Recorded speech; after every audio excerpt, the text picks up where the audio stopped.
I'd sure like to hope that he doesn't. All right, I got to bring my panel in here. We have a great one. Jeremy Bash served as chief of staff for the CIA and the Defense Department. He is now an MSNBC national security analyst. Christine Quinn, vice chair of the New York State Democratic Party and a former New York City Council speaker. And Rick Tyler, an MSNBC political analyst and Republican strategist.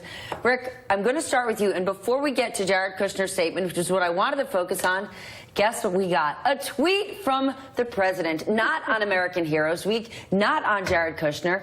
I'm going to share this one. Ready? Quote, "So why aren't the committees and investigators and, of course, our beleaguered AG looking into crooked Hillary's crimes and Russia relations?" All right, Rick, please. Doesn't that fit the theme of the week? I mean, it's extraordinary to me. How much more is he going to call out Jeff Sessions or Congress? What's going on here? Even if you want to get rid of Jeff Sessions, who now would replace him? I mean, what respectable attorney or someone who would be suitable for that job would go into the administration, seeing how Donald Trump is treating his own AG? Isn't that extraordinary? All right, I got to talk about the Jared statement. Jeremy, let's dig into this. I want to share a part that stood out to me. Here we go. Quote, "The record and documents I am providing will show that I had perhaps 4 contacts with Russian representatives out of thousands during the campaign and transition, none of which were impactful in any way to the election or particularly memorable." Okay, Jeremy, fine. 4 meetings out of thousands. I've taken thousands of exams in my life, but if I really cheated on one of them, I'll still get kicked out of school. Yeah, Stephanie, I've been going through his statement. There's so that are interesting. First of all, I was astounded that he did not at all address the firing of Jim Comey. He was a senior White House official clearly advising the president, and he didn't answer a single question that has been raised about what his role was. What did the president talk to him about? Second is, I thought it was very interesting, he did not at all address the December 29th phone call between Mike Flynn and the Russian ambassador.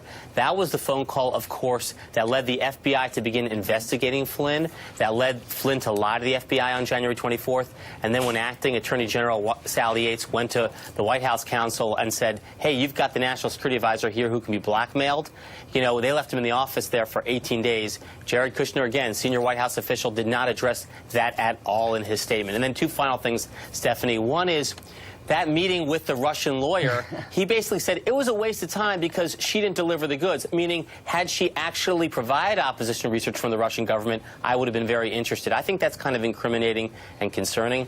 And then, you know, finally there, he did confirm that on December 1st, he did suggest to the Russian ambassador setting up a secret communications channel using Russian government equipment at the embassy. I think that's something he's going to have to explain today. All right, Christine, the point Jeremy made about the meeting with the Russian lawyer, he didn't really want to be there, and he uses a defense that he emailed his assistant during the meeting, "Call my cell, get me out of here."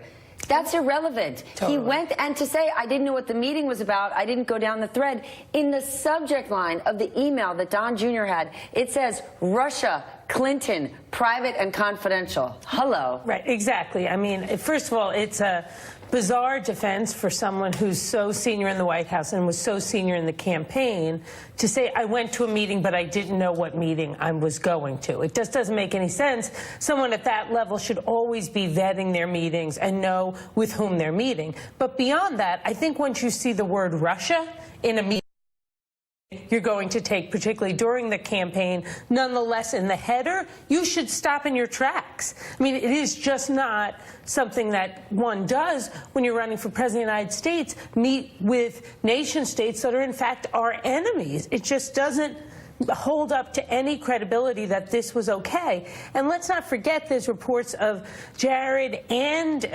AG Sessions meeting, sidebarring during the Republican National Convention, in the Mayflower Hotel preceding or during the first foreign policy speech that Jared says he, orchestrated.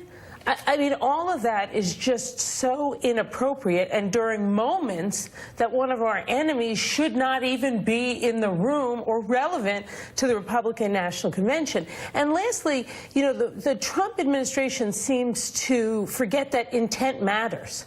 Going into this meeting believing you could get bad information about Hillary Clinton from a foreign adversary who's not our ally, right, at all, Whether you got it or not is in fact irrelevant. You sought to do it from and receive it from an adversary. That is enough, in my opinion. Then is it even possible, Jeremy, to explain away the possible back channel with Russia? I mean, as you said, he tries to explain it away, but this is a nation state that many consider an enemy. How do you even explain that? Yeah, it was very strange. What he said in his statement was that Kislyak said to him, hey, do you have at the transition offices a way to communicate securely with our generals? And Kushner said, no. By the way, that's not true. I worked on transitions. There are secure communications at transition offices. But then Jared turned it around and he said, however, we could go to the Russian embassy and speak on secure communications channels with your senior officials in Russia or those who have responsibility. Syria. And again, I don't know why he would do that. I mean, if he wanted to communicate government to government, he would use U.S. embassy facilities or he would use the transition offices. So there are a lot of questions about that secure communications channel that were not answered in his statement today. Your take, Rick? Look, I think it's not comforting either, but I think Kushner is probably inexperienced here and was used as a useful idiot. I mean, take the meeting with the Russians alone. Okay, I'm done with useful idiot. Me too. but is it? Do you know what happens to useful idiots? They get fired because they're idiots. And exactly, because all the security concerns and the form that he fills out to get clearance, he shouldn't have any of that clearance. And the fact that he was discussing going to the Russian embassy, that just should disqualify him outright. I agree with that. But I don't think that Jared Kushner, there's a conspiracy with Jared Kushner to collude with the Russians. I don't actually believe it occurred. I don't think it's very comforting of what did occur. Because look at the meeting itself. You had the meeting was interesting because no presidential campaign would take a policy meeting, right? So let's just agree with that. So there was something else there, and Don Jr. seemed to think that it was about getting dirt on the Clintons, which I have to raise a red flag because we know that Secretary Clinton, there's nothing left to know about Secretary Clinton. She ran for president twice, she's been Secretary of State, she was the First Lady, and she was a U.S. Senator. Come on. And then to have the Russians actually sit there and take a presidential campaign's time on a policy issue is ridiculous. Like, this lawyer would, I would think, would know better. Why would you meet something on a serious issue? So the whole thing was set up by the Russians.